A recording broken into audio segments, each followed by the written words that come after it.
In this section, we are looking at basic jumps as the basic tools of trampolining.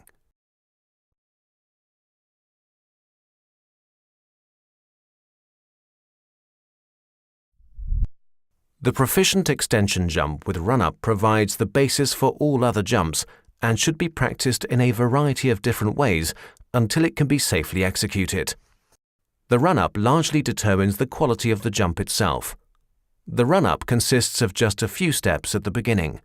The length and the speed of the run-up is increased as confidence grows, and the inclination of the mini trampoline bed is increased so that the faster thrust can be better converted into height. A raised runway consisting of 3 benches placed alongside each other and covered with gym mats can be a helpful arrangement for beginners and children.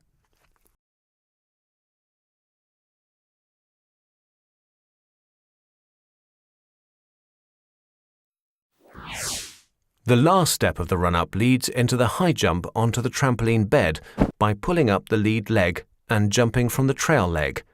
The arms are drawn back during this movement. Bringing the legs together quickly in the air, the student lands on both feet on the trampoline bed, his body in a taut position.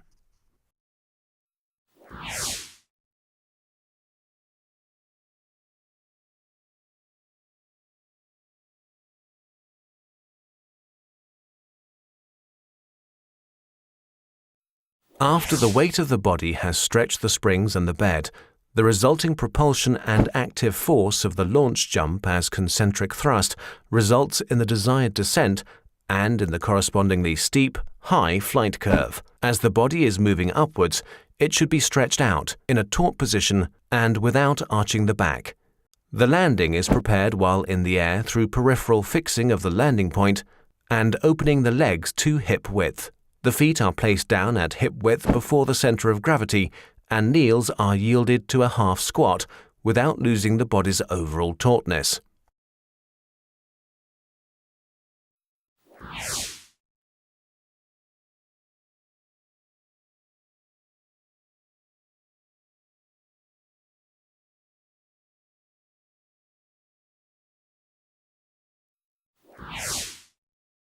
Arms can be consciously extended upwards during the jump onto the trampoline and maintained in this position. More proficient students using the large trampoline prefer this arm position for the launch jump, which is more controlled as a result.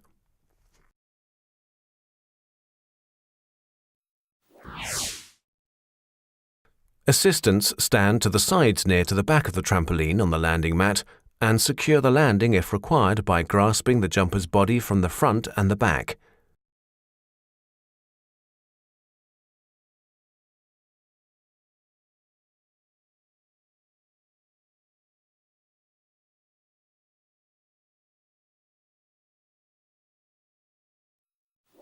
We find that beginners encounter problems when jumping for the following reasons: allowing the body to relax while on the trampoline bed and the decelerating effect of bending the knee.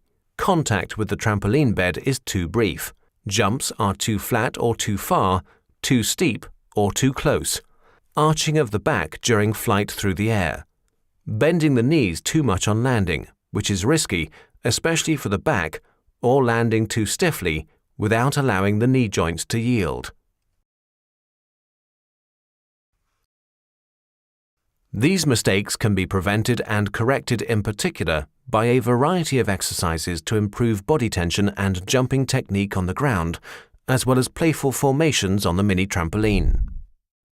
All other basic jumps shown here are carried out in the initial phase like the extension jump, so that shortly before arriving at the highest point of the flight curve, a rapid straddle, pike, tuck, bend or turn can be executed in order to be able to prepare in good time to extend the body for a taut landing.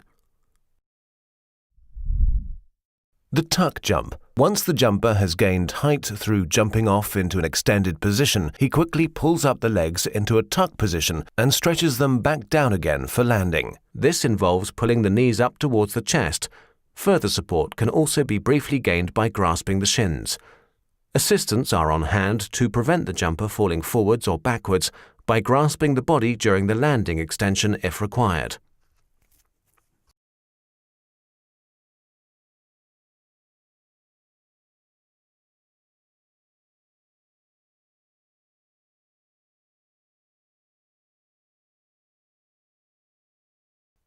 The straddle jump, shortly before the highest point of the flight curve, and when the body is in an extended position.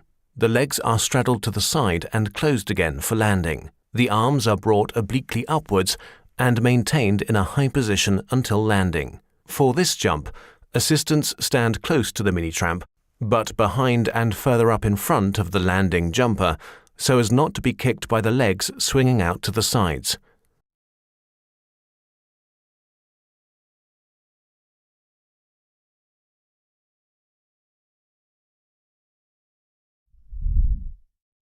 The pike straddle jump.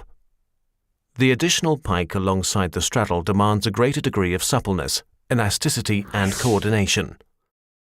Ideally, as the legs swing out into a horizontal position, the feet touch the hands as the arms stretch out to the sides. The upper body is inclined slightly forwards. Just as in the case of the straddle jump, both assistants stand behind and in front of the jumper to prevent him falling forwards or backwards.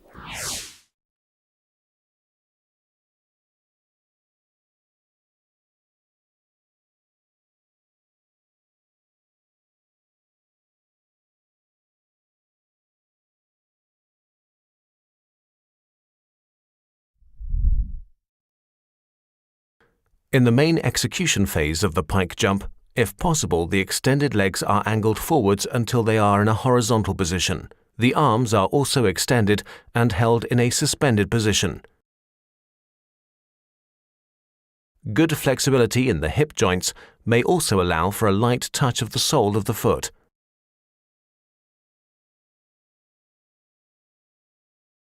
Assistants can grasp the body of the landing jumper firmly from the sides if required.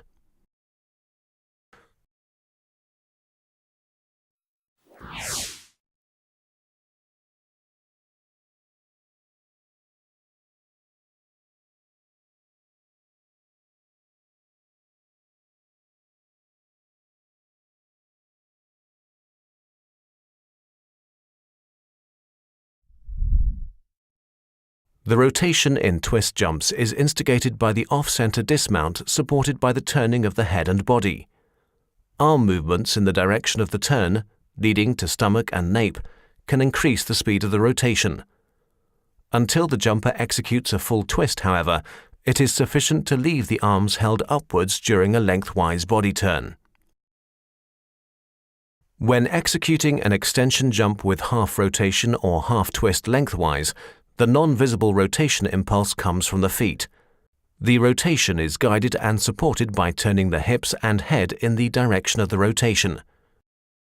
Maintaining body tension and extension is important if this jump is to succeed.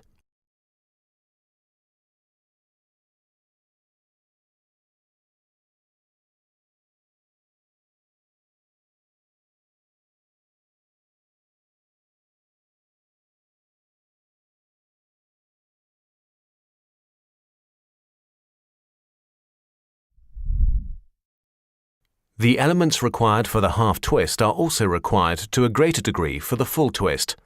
The coordination and body tension necessary for this jump make it a difficult one for recreational gymnasts to perform proficiently. Until the jumper is performing full twists, it is not necessary to use the arms to intensify the rotation.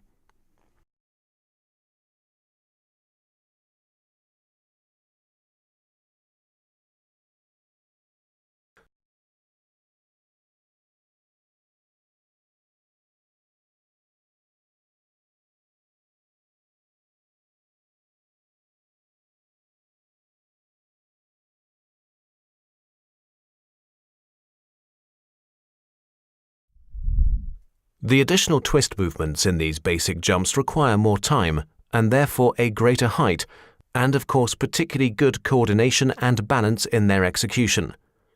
Twist movements are instigated through a turning of the hips and legs when the body is extended for landing, following the tuck, straddle, pike straddle, and bend. Assistants secure the landing only after the twist movement has been completed.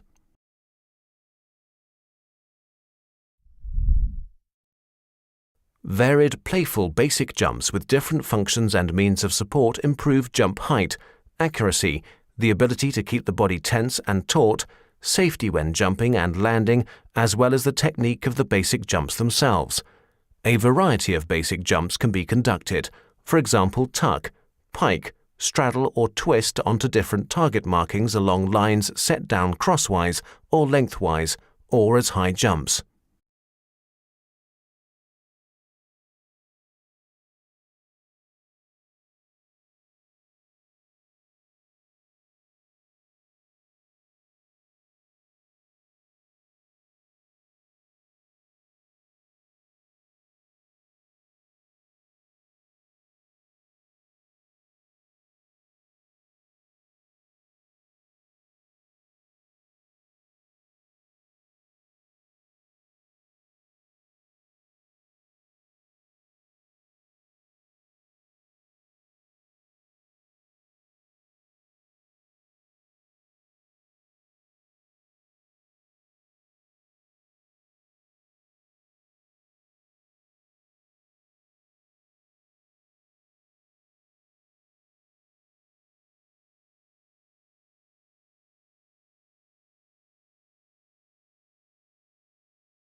When carrying out jumps over obstacles, such as here for example over the mat, jumpers initially tend to move the upper body too far forwards when they're in the air.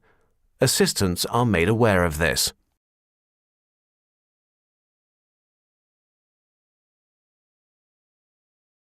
If the jumper comes into contact with the upright mat, the person holding the mat should move it out of the way immediately to avoid falls. Working with the skipping rope is effective in enhancing coordination.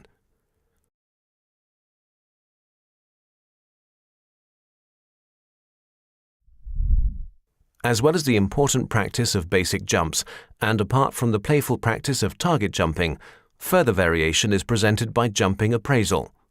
A panel of judges made up of all participants in the session appraises the jumps.